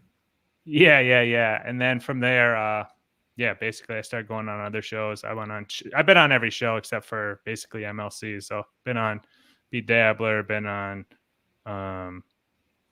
Shuley Network and all that shit.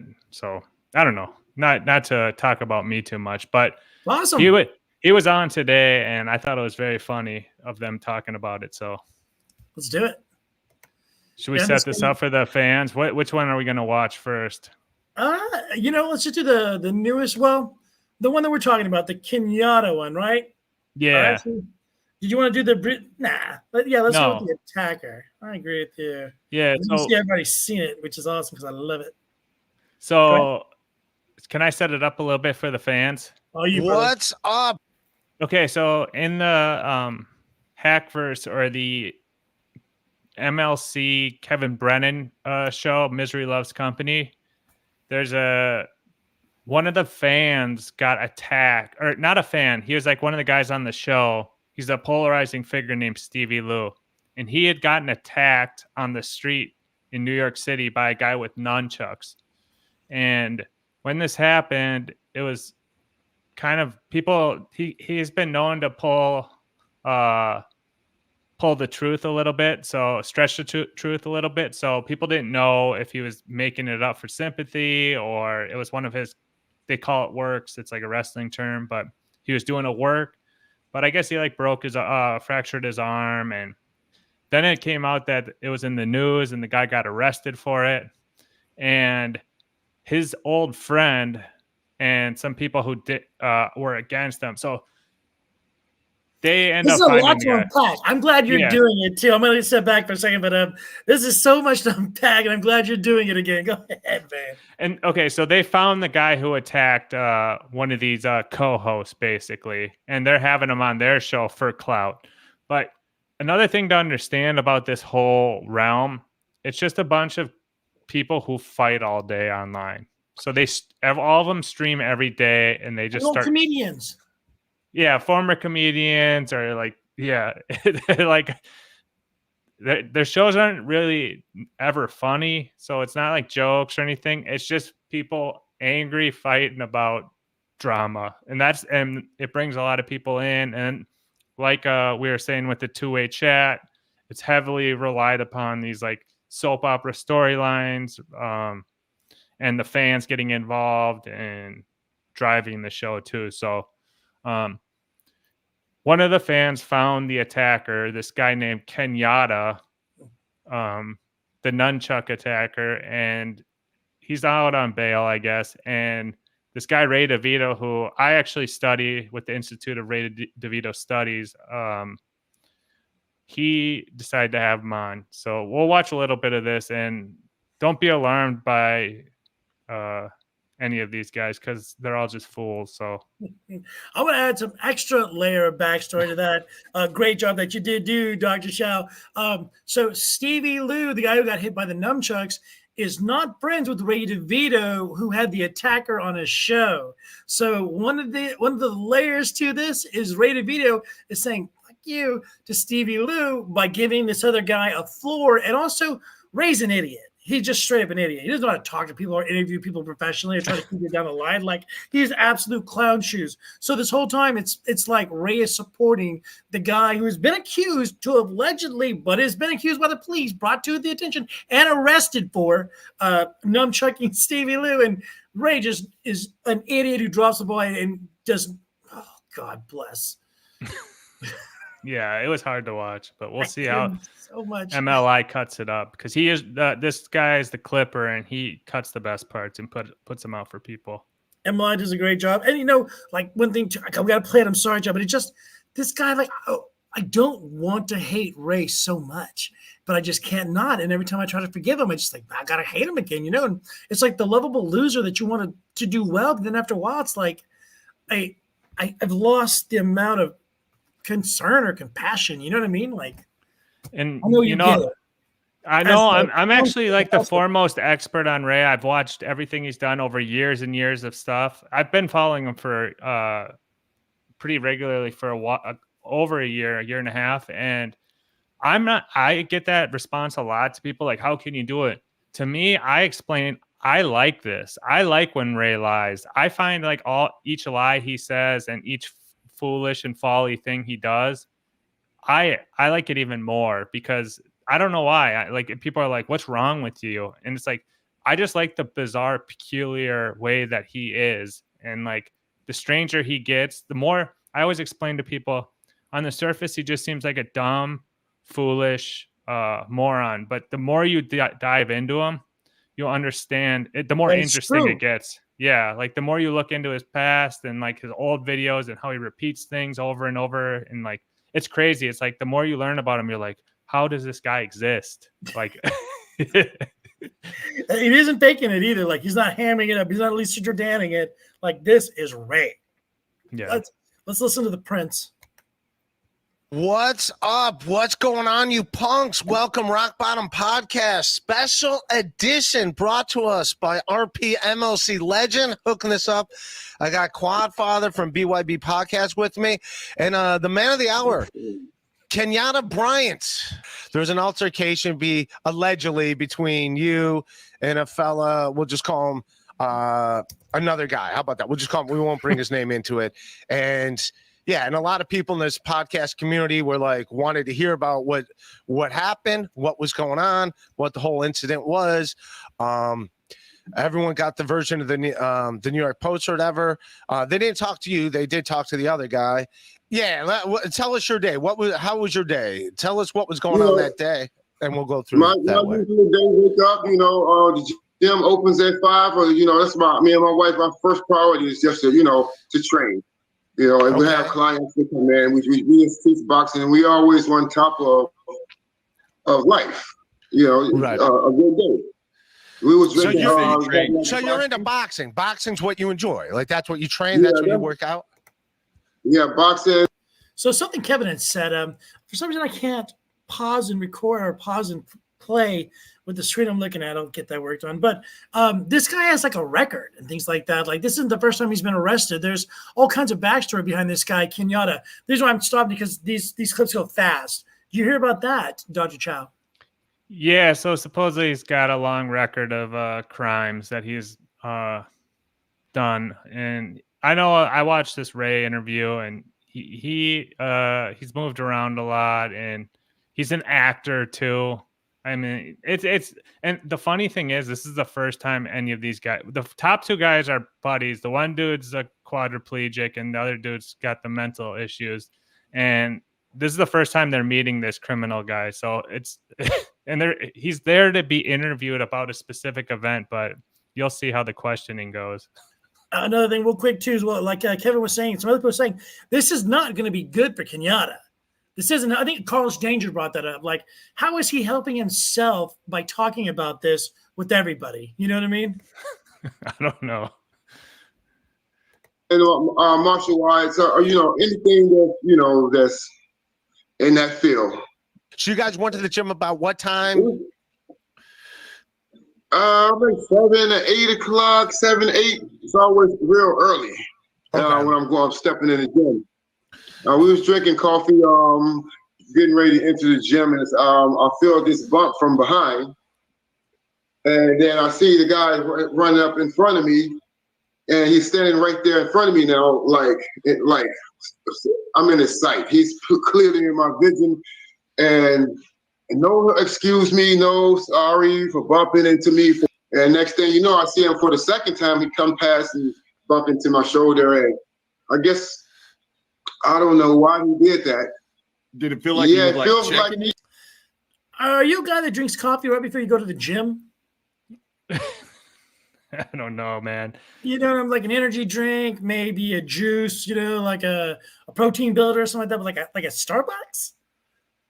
Yeah, I Maybe mean, I'm not even too mad at that. I'll have a coffee before. I'll drink a coffee any time of day, to be honest, before going to the gym, whatever. But the one thing that's already an inconsistency is he said, "Oh, the gym Right. opens at 5, and we were heading over there at 7 or 8." And I think this thing happened like in the afternoon, so we'll see. Right, that's what they were saying. That like Kevin said that he talked to Stevie Lou like at 1 or something like that when it had taken place in the afternoon. And then, but now I'm wondering, is that when Stevie Lou got to Brennan and was like, "Now I'm out of the hospital on my way home, I can call," or could it have happened early in the morning? I mean, it could have, it could have, and but I remember when Stevie Lou posted it on Twitter, and it was before MLC started. Right. So, but he was in the ambulance. I don't think he would have wasted much time to post about it.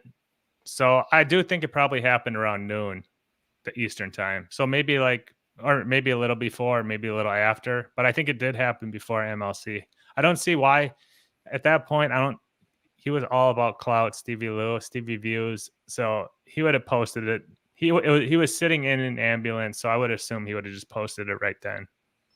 True. And I think there's some, well, who knows? We could probably figure out what time the incident happened from the reports. I guess there's, I was talking to Lou, and I guess there is a video of the whole thing. So we'll find out. There was a picture that he took when he was in the ambulance, and that was after he had got it wrapped around his arm and stuff like that. So I don't know if you want to use like time with that. And then, like you said, there was a video release, but you only saw the legs. I think it was what the angle that was. Did you hear that? I didn't see that or hear that, but it's like a lower video or some weird thing. That's what Stevie said. Okay. All right, let's get into this. Like arm check. Like it was like a challenge, like that. You know, like I'm gonna bump into this guy without intentionally, without saying excuse me or something. What a grudge feel, you know, and it's just like something that didn't feel right. Then he tried to punch me in the back of the head, and then that's when everything went crazy right there. That's all. I couldn't let him get away with trying to punch me in the back of the head. Oh, he tried to. So I get him to track this thing again. At the very beginning, he walks up to him, bumps him from behind, and then comes up and then bumps him again in the front, and then comes back again and slaps him in the head. Nah, well, that's the thing that doesn't make any sense. So how do you try to punch someone in the back of the head? Yeah, you either do it or you don't, right? Right. Well, if I bump you in the shoulder and I walk away or something like that, that guy's an asshole. But if the guy bumps me, comes back and does something, and then comes back again and bumps me from behind again, and then hits me in the back of the head, like I would see that I would turn around and kind of keep my eye on this person, especially if I'm with my wife, is what he was with, right? Yeah. That's what he was saying. So maybe he, Stevie Lou, like wound up like he was going to punch the guy in the back of the head, and the wife stopped him. But this makes no sense. Like, why is he saying that Stevie Lou tried to punch him in the back of the head? Like, And then he felt it coming and he moved his head quick or something.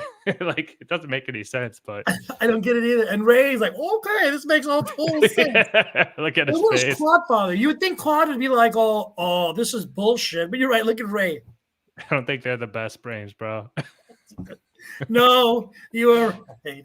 And you know, Claude's always been nice to me too, so I hate to say something, but yeah, we'll watch it and see how it plays out. The punch, you're saying someone tried to punch you. All right, Yeah,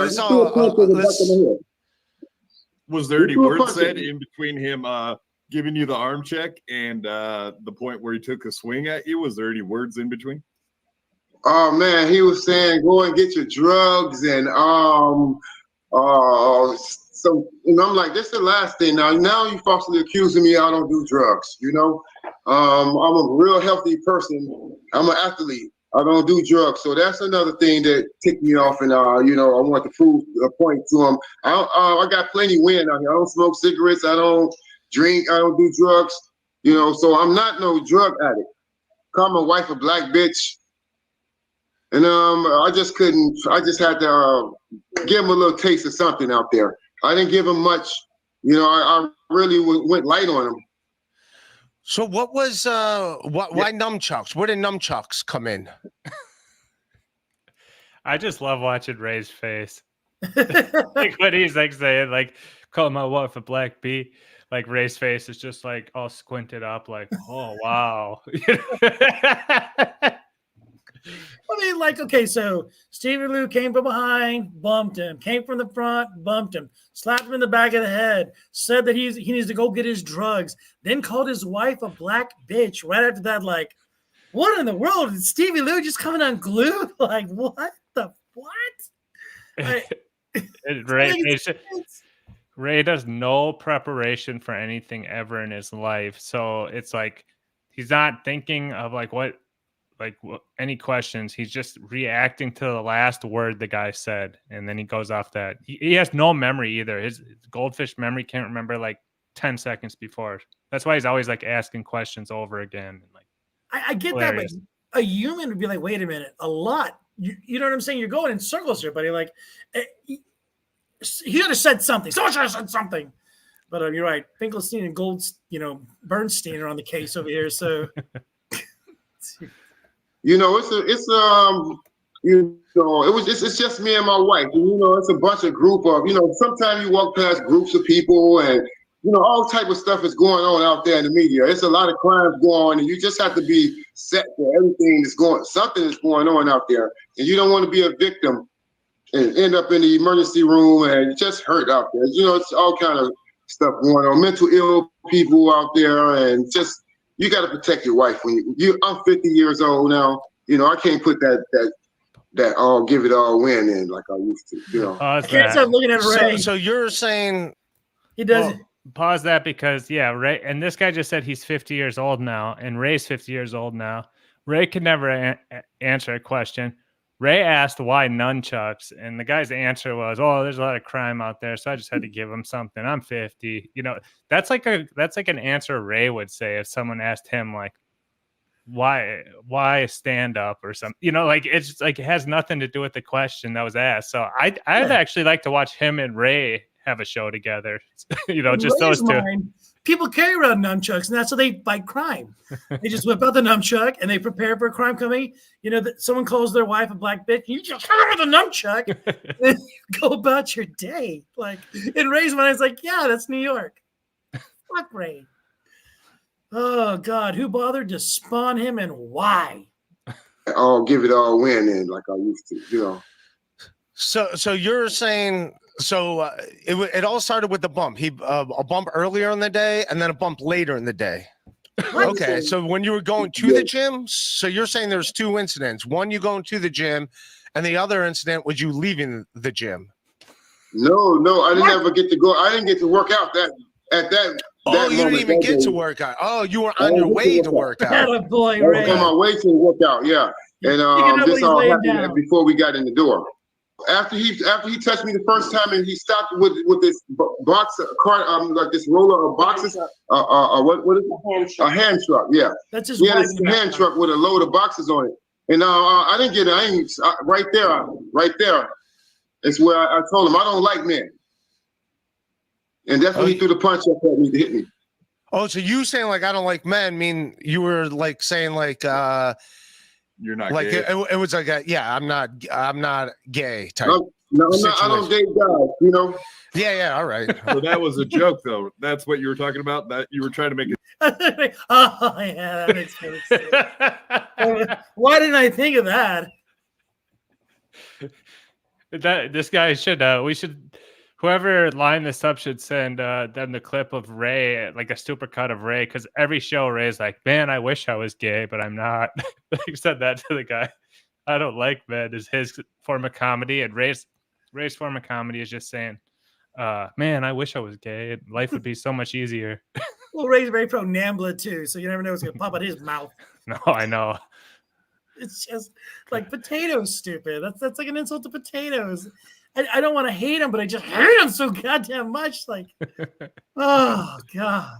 Good joke. Like, oh, I don't like guys. I'm not into guys. That's what I'm like. I'm like, I'm not into guys and stuff like that. And he went boom. He just blowed up after that right there. You were saying that the first punch was thrown at you. Yes. Oh. I don't just fight nobody because I got license. I really fight in the boxing ring or in the gym. I don't need to fight on the streets. Yeah, so this guy lies as much as Ray because his big thing is he's a professional boxer, and his wife said he went pro in 2003 or whatever. So he would have been 30 at that time to become a professional boxer. He's 2-0 in his career, and he's talking about fighting Mike Tyson. And did you see that? No, I didn't. I didn't see that Okay. part. So by the end of the episode, he's like, "Yeah, I'm hoping like to line up a bout with like Mike Tyson, or Logan Paul, or like and his wife's like, yeah, he can do it, blah blah blah," and like, dude, it's complete delusion, and the whole interview is insane. But like, for Ray to not be like, wait, like, he's just like making these facial expressions as this guy's like telling him the story, like, oh wow, okay, like. It's just a complete shit show, bro. And Quad's just along for the ride. Makes it even better. God bless. Like, that is the show, though. Put those two together in a room with the screwdriver or something like that and see what trouble they can get into. But, oh, man, Chow, thank you very much. I appreciate your time, as always, coming out and help me keep it right. You Absolutely, are brother. the Mega G. Give them your plugs. Just follow me on Twitter at Dr. Mega G, DrMegag. I got my boy AB Antonio Brown in the DMs, trying to get him on Mir Musk, but he wants money, so we'll see how AB, the real AB 84, number 84 for the Steelers. I think he won a Super Bowl as well. Yeah, he's blowing up right now because he called out Clark from Iowa. Clark. Yeah, so he's all over Twitter now, and I hit him up in the DMs, and he got back to me, but he wants to know what the budget for our show is, for how much he can get paid. So, maybe I can get Sakaro.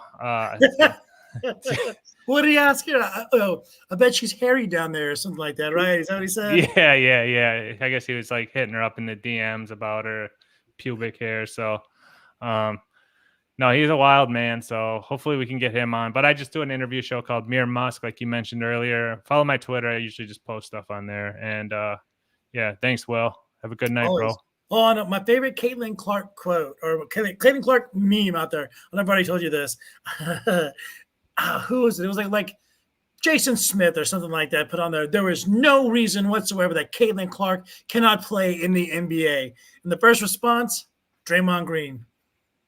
Yeah.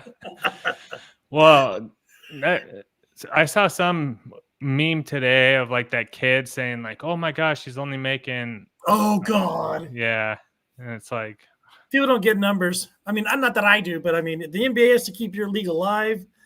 That's how. Yeah, I think you commented on it, so that's how it got in my algo. Because it's like, I don't know. I don't really care. Like, I'm not like. It's just some of this stuff. It's like people talk with their heart. They don't use their brain. Yeah, but I don't know. Some of it seems like it's so contrived to like be a talking point. I think because remember how big it got with the soccer player lady, the pink haired lady. That was like a huge thing forever. Yeah, and now it's like, I don't know. What can you even say at this point? It always comes up, and then there's like a common sense to it. There's a logic to it. And there's a very simple economic explanation to it. And it all ties back to attention. Like we said, she might be worth more than whatever the league can pay her if she can generate more advertising dollars on her IG, or, they used to say like Giselle Bundchen makes $45 million a year modeling or something. It's like, it's not about men and women. It's all about the attention you garner and the cash flow you move, Good. Yeah. That's what it should be.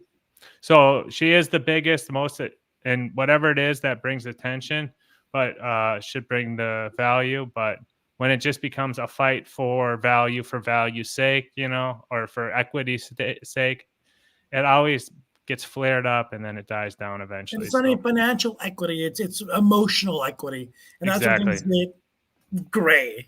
People don't understand things. But Chow, get out of here, man. You got kids to beat. You got a life to live. Yeah. Peace out, brother. Thank Have you, a brother. good night. Appreciate Thank you. you. And thank you guys for coming out and watching us. Appreciate you as well. You don't have to do that. Spend a good 2 hours with me. Thank you very, very much. Thank you to the coach, Dorado, Texas, wherever well, I know where he went, but thank you for coming out and being the human nuke bomb that you are. I'm gonna try to do maybe another stream. Maybe I don't want to say for sure next week. May try to sneak one in a little bit earlier. I kind of want to get in this Randall guy, but it is so ugly what he did and his confession and then the confession that he gave to the police. Like this guy was just bad news. But yeah, popping in, hanging out, chatting. Thank you for that. Don't forget to like and subscribe. That helps in the end, as you all know. And again, thank you very much for coming out. All you guys have a fantastic rest of your week or the start of your week. Enjoy it.